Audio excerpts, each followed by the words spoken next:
uhaw, nahihilo, nahihilo, kumukulo na ang dugo ko, kumukulo. Ano ba yan? Bakit nga ba ganito? Nako, baka dahil yan sa init. Sa init? O more specifically, ang heat waves. Nangyayari to pag sunod-sunod ang mga araw na mas mataas kaysa sa normal ang temperature. Kaya mas lalo pang nararamdaman ang init. Nafe-feel nyo din to, di ba? Natatrap na kasi ang mainit na hangin sa atmosphere natin.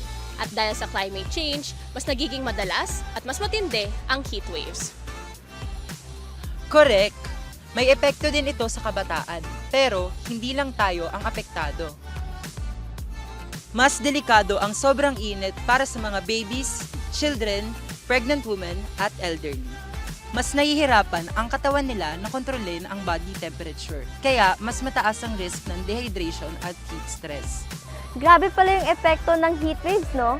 Kaya dapat, mas matuto pa tayo patungkol dito.